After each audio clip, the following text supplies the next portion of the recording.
Study IQ IAS, अब तैयारी हुई अफोर्डेबल। ये है मुंबई के असलफा स्लम में रहने वाले शक्ति वर्मा। ये एक प्राइवेट कंपनी में बिजनेस एग्जीक्यूटिव का काम करते हैं और अपनी 1 लाख रुपए महीने की सैलरी से वो लाइफ को सस्टेन रखने वाली हर उस चीज को अफोर्ड कर सकते हैं सिवाय एक घर के। ऐसे में उन्होंने घर खरीदने के लिए नौकरी छोड़कर बिजनेस शुरू किया है। साथ ही उनका मानना है कि मुंबई में घर खरीदने के लिए एक फिक्स सैलरी का होना काफी नहीं है और इसलिए आज भी वो अपना खुद का घर बनाने की चाह में मुंबई के स्लम में रहने के लिए मजबूर हैं। दोस्तों, ऐसे कई एग्जाम्पल हमें मुंबई में देखने को मिल जाएंगे जो एक बेहतर और अफोर्डेबल घर की तलाश में यूं ही भटकते फिरते हैं। और फिर ये कहना गलत नहीं होगा कि आज मुंबई में एक अफोर्डेबल घर खरीदना रेगिस्तान में सुई ढूंढने के बराबर है। देखा जाए तो मुंबई में बिना फर्नीचर के 1 BHK फ्लैट की कीमत लगभग 1 करोड़ रुपए से ज्यादा है। मुंबई में जमीन एक प्रीमियम चीज बन गई है जिसे खरीदना किसी मिडिल क्लास पर्सन के बस की बात नहीं है। और आपको ये जानकर हैरानी होगी कि आज मुंबई में प्रॉपर्टी के रेट अमेरिका, इंग्लैंड और फ्रांस जैसे डेवलप्ड देशों से भी ज्यादा है, जिसकी वजह से आज मुंबई की लगभग 60% पॉपुलेशन स्लम्स में रहती है। ऐसे में सवाल ये उठता है कि आखिर मुंबई में घर मिलना इतना मुश्किल क्यों है, और अगर मान लीजिए कि घर मिल भी जाता है फिर उसके रेट्स इतने ज्यादा हाई होते हैं कि वो हमारे और आपके जैसे मिडिल क्लास के लोगों की पहुंच से बाहर हो जाते हैं। स्वागत है आप सभी का स्टडी IQ में। अनुराग पांडे नाम है हमारा और आज के इस वीडियो में हम इन्हीं सवालों के जवाब ढूंढने की कोशिश करेंगे। साथ ही समझेंगे कि मुंबई के इस हाउसिंग प्रॉब्लम का सॉल्यूशन क्या हो सकता है। दोस्तों, वीडियो शुरू करने से पहले आइए जान लेते हैं कि आखिर मुंबई में घर मिलना इतना मुश्किल क्यों है, और इसको पहले समझना इसलिए जरूरी है क्योंकि जब तक हम इसको जान नहीं पाएंगे तब तक इसके सॉल्यूशन को समझना हमारे लिए थोड़ा सा मुश्किल होगा। तो चलिए शुरू करते हैं। दोस्तों, वीडियो को कंटिन्यू करें उससे पहले आप सभी के लिए एक इंपॉर्टेंट अपडेट है। दरअसल IAS की तैयारी को और भी अफोर्डेबल एंड कॉम्प्रिहेंसिव बनाने के लिए स्टडी IQ आपके लिए लाया है P2I, that means prelims to interview programme 2024। दोस्तों, इसके जरिए आप प्रीलिम्स, मेंस एंड इंटरव्यू यानी UPSC एग्जाम के तीनों स्टेज की तैयारी एक साथ कर सकते हैं। UPSC सिलेबस को कंसीडर करते हुए इस बैच में आपको लाइव क्लासेस के through basic to advance cover कराया जाएगा। साथ ही mentorship, test series, crash course, notes और बुक्स, ये सब कुछ भी आपको इस बैच में मिल रहा है। CIS live prelims to interview 2024 batch को अगर आप ज्वाइन करना चाहते हैं और आप अनुराग लाइव कूपन कोड का इस्तेमाल करते हैं तो इस बैच की टोटल फीस 45,000 की बजाय आप इसे 29,999 का अवेल कर सकते हैं। इस बैच से रिलेटेड अधिक जानकारी के लिए आप स्क्रीन पर दिए गए नंबर पर कॉल कर सकते हैं या फिर वीडियो के डिस्क्रिप्शन बॉक्स में दिए गए कोर्स से रिलेटेड PDF को भी डाउनलोड कर सकते हैं। दोस्तों, भारत में डेवलपमेंट हमेशा से कुछ सिलेक्टेड रीजन्स में सीमित रहा है और भारत के एक बड़े हिस्से को इस डेवलपमेंट के बारे में कोई भी जानकारी नहीं है। दूर दराज से लोग बेहतर जीवन और संभावनाओं की तलाश में इन बड़े शहरों की ओर निकल पड़ते हैं। 90s के बाद जब इंडिया ने अपनी इकोनॉमी को दुनिया भर के लिए खोल दिया तब बड़ी मात्रा में इंडिया के बाकी शहरों की तरह मुंबई में भी इन्वेस्टमेंट आई और रोजगार के नए अवसर पैदा हुए। दोस्तों, मुंबई जो 90s में सिर्फ बॉलीवुड यानी कि फिल्म इंडस्ट्री के लिए जानी जाती थी, वो काफी कम टाइम में इंडिया की इकोनॉमिक और कॉमर्शियल हब बन गई, जिससे बड़ी मात्रा में देश भर से लोग बेहतर जीवन और अपॉर्चुनिटीज की तलाश में मुंबई आने लगे। दोस्तों, इतने कम समय में बड़ी मात्रा में लोगों के आने से मुंबई शहर दुनिया के सबसे डेंसली पॉपुलेटेड शहरों में से एक बन गया। साल 2018 में मुंबई दिल्ली के बाद पॉपुलेशन वाइज भारत का दूसरा और दुनिया का 7वां सबसे बड़ा शहर था। और अब जाहिर सी बात है कि जब इतने ढेर सारे लोग मुंबई आएंगे तो उनके रुकने के लिए घर भी चाहिए होंगे, जिसकी वजह से मुंबई में हाउसेज की डिमांड बढ़ने लगी और हाउसिंग प्रॉब्लम स्टार्ट होना शुरू हो गई। दोस्तों, मुंबई की हाउसिंग क्राइसिस के पीछे एक कारण ये भी है कि मुंबई एरिया वाइज काफी छोटा है। मुंबई जो अरब सागर से घिरा हुआ एक छोटा सा प्रायद्वीप है और देखा जाए तो उसकी वजह से मुंबई में बढ़ती जमीन की डिमांड को पूरा करने के लिए नई जमीन का विस्तार कर पाना लगभग नामुमकिन है। दोस्तों, जैसे जैसे मुंबई शहर में लोग आते गए उनके लिए सस्ते और अच्छे घर बनाने के लिए जमीन की कमी होती गई।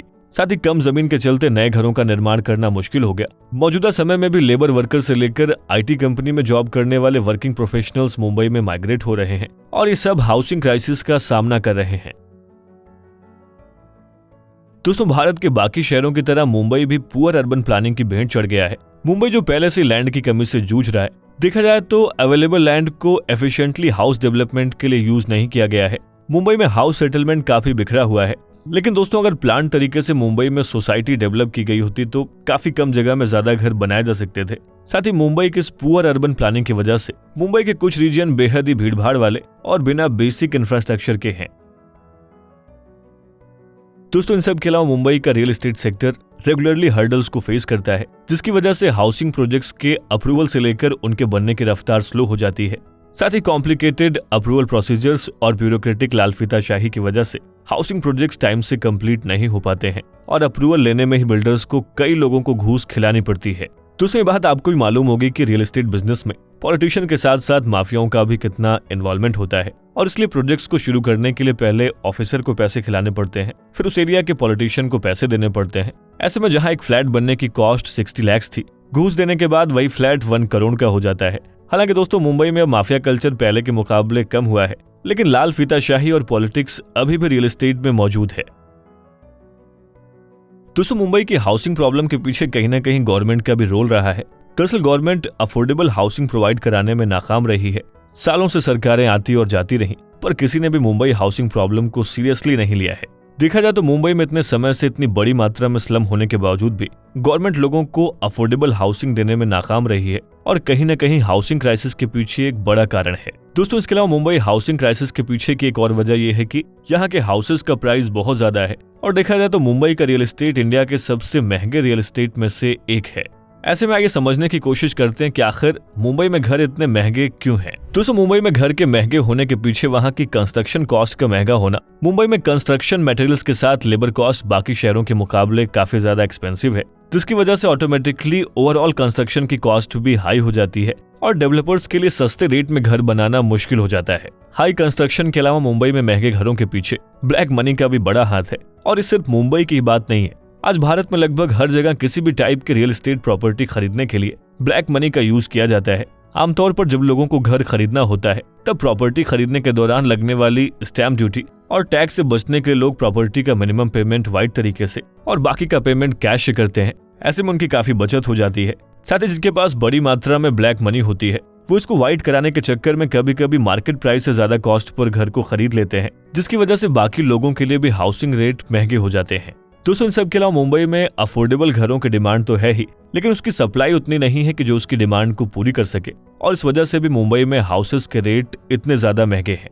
जब भी कोई नया प्रोजेक्ट बनता है तो बिल्डर सबसे पहले ये देखते हैं कि उनके प्रोजेक्ट के आसपास फ्यूचर में कहीं कोई बड़ी डेवलपमेंट जैसे कि मेट्रो स्टेशन, बड़े मॉल, सुपरमार्केट या फिर कॉर्पोरेट ऑफिस जैसी कोई बड़ी डेवलपमेंट होने वाली है या नहीं। और दोस्तों अगर आने वाले फ्यूचर में किसी बड़े डेवलपमेंट की पॉसिबिलिटी होती है तो फ्यूचर में ऐसे प्रोजेक्ट्स की डिमांड बढ़ जाती है, जिसकी वजह से भी इन हाउसेस की कीमत काफी ज्यादा हो जाती है। दोस्तों रियल एस्टेट की गलत स्पेकुलेशन की वजह से भी मुंबई में घर महंगे हो जाते हैं। दरअसल रियल एस्टेट डेवलपर्स घरों को बजाय मिडिल क्लास लोगों को बनाने के लिए उनको हाई इनकम ग्रुप के लोगों के लिए बनाते हैं, जिसमें लग्जरी ऐड कर हाउसेस की ओवरऑल कॉस्ट को बढ़ा देते हैं, जो एक मिडिल क्लास पर्सन के लिए बिल्कुल भी किफायती साबित नहीं होती है। और दोस्तों कभी कभी तो डेवलपर्स इन हाउसेस के प्राइस को इतना ज्यादा कर देते हैं कि वो सालों तक अनसोल्ड पड़े रहते हैं। और आज मुंबई में इतने बड़े हाउसिंग क्राइसिस के बाद भी 1 लाख से ज्यादा घर सिर्फ उनकी ओवर प्राइसिंग की वजह से अनसोल्ड पड़े हैं। आइए दोस्तों अब ये समझ लेते हैं कि आखिर मुंबई के इस हाउसिंग क्राइसिस का सॉल्यूशन क्या है। देखिए इस हाउसिंग क्राइसिस को सही करने के लिए गवर्नमेंट को कई लेवल पर काम करना होगा। गवर्नमेंट को कई तरह के इनिशिएटिव लेने होंगे और ऐसा भी नहीं है कि गवर्नमेंट ने अपने स्तर पर कुछ प्रयास नहीं किए हैं। दोस्तों मौजूदा समय में अकेले मुंबई में 16 लाख लोग स्लम्स में रहते हैं और अभी तक सिर्फ 1 लाख लोगों के रहने के लिए घर बनाए गए हैं। इसीलिए महाराष्ट्र सरकार मुंबई की 16,000 सीज्ड बिल्डिंग्स यानी कि जो 100 साल से भी ज्यादा पुरानी है उन्हें फिर से पुनर्विकास करने की योजना बना रही। देखा जाए तो इन बिल्डिंग्स का रीडेवलपमेंट करने के बाद इन्हें अफोर्डेबल आवास के तौर पर स्लम्स में रह रहे लोगों को बेचा जाएगा और ऐसा करने से बड़ी मात्रा में हाउसिंग प्रॉब्लम तो सॉल्व होगी ही, साथ ही स्लम्स में भी बड़ी मात्रा में कमी आएगी। हालांकि मुंबई के महाड़ा में भी किफायती आवास के लिए घर बनाए गए हैं, लेकिन उससे अभी तक स्लम्स में रह रहे लोगों को ज्यादा फायदा नहीं पहुंचा है। दोस्तों इसके अलावा मुंबई के रेंट कंट्रोल एक्ट में संशोधन करके भी मुंबई हाउसिंग प्रॉब्लम को सॉल्व किया जा सकता है। हो सकता है अब आपके मन में ये सवाल आ रहा हो कि आखिर ये रेंट कंट्रोल एक्ट क्या होता है।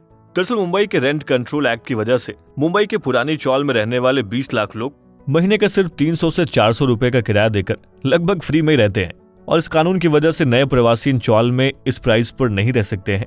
ऐसे में जो प्रवासी रहने का ठिकाना ढूंढते हैं उन्हें स्लम्स में कई गुना ज्यादा पैसे देकर रहना पड़ता है, जिससे स्लम बनाने में और भी प्रोत्साहन मिलता है। दोस्तों अगर इस एक्ट में संशोधन किया जाए और पुरानी चौलों का पुनर्विकास किया जाए तो झुग्गियों में रहने वाले लोग चौलों में शिफ्ट हो सकते हैं, जिससे अफोर्डेबल हाउसेस की डिमांड अपने आप ही कम हो जाएगी। दोस्तों मुंबई की हाउसिंग प्रॉब्लम को सॉल्व करने के लिए यहाँ पर वेस्टर्न कंट्रीज की तरह इंक्लूजनरी हाउसिंग का कॉन्सेप्ट अपनाना पड़ेगा। दरअसल इंक्लूजनरी हाउसिंग का एक कॉन्सेप्ट इंग्लैंड, फ्रांस, स्पेन और कनाडा जैसे देशों में लागू होता है। दोस्तों इसमें जब भी कोई बड़ा कॉमर्शियल या फिर रेजिडेंशियल निर्माण किया जाता है, उसमें से कुछ जगह किफायती आवास के लिए रखी जाती है, जहां मध्यम आय वाले लोग जो कॉमर्शियल रेजिडेंशियल फ्लैटों का खर्च नहीं उठा पाते, ऐसे लोगों के लिए किराए पर रहने की सुविधा बनाई जाती है। साथ ही किफायती आवास में रहने वाले परिवारों को सरकार सब्सिडी भी देती है।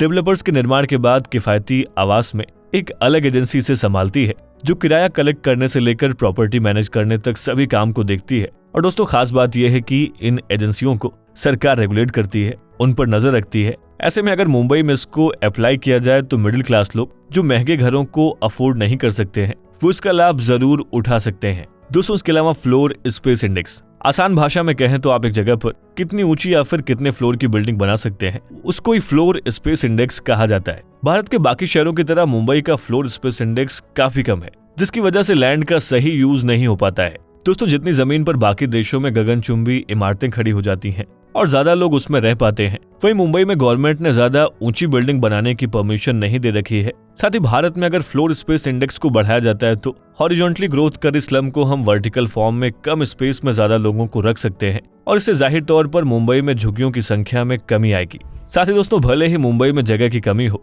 लेकिन जितनी भी जगह अगर उसका सही तरीके से इस्तेमाल किया जाए तो मुंबई की हाउसिंग प्रॉब्लम चुटकियों में ही सुलझ जाएगी। आपको जानकर हैरानी होगी कि Maharashtra housing and area development authority सबसे अमीर जमीन का मालिक है, जिसके पास लगभग 2000 हेक्टेयर जमीन अकेले ग्रेटर मुंबई में मौजूद है। ऐसे में अगर इस जमीन को सही हाथों में देकर किफायती आवास का निर्माण किया जाए तो इसमें 9 लाख नए घर बनाए जा सकते हैं, जो काफी बड़े पैमाने पर मुंबई की हाउसिंग समस्या को हल कर सकता है। दोस्तों इन सब के अलावा अगर पीएम आवास योजना को भी सही तरीके से अमल में लाया जाए तो ये मुंबई की हाउसिंग प्रॉब्लम को फिनिश करने के लिए काफी कारगर साबित हो सकती है। लेकिन शहरी योजनाकार पीके दास के मुताबिक प्रेजेंट टाइम में मुंबई की कंडीशन और एडमिनिस्ट्रेशन को देखा जाए तो ये मुंबई की आवास समस्या को हल करने का अच्छा तरीका नहीं है। और ऐसा इसलिए है क्योंकि मुंबई में पीएम आवास योजना के साथ बड़े बड़े बिल्डर पब्लिक प्राइवेट पार्टनरशिप करते हैं, लेकिन किफायती आवास के नाम पर बिल्डर सरकार की योजनाओं का पूरा फायदा उठाते हैं, जिसकी वो सस्ती कीमत में मुंबई के बाहरी इलाकों में जमीन खरीदते हैं और वहां पर निर्माण करते हैं, जिस पर उन्हें सरकार की तरफ से 50% सब्सिडी भी मिलती है।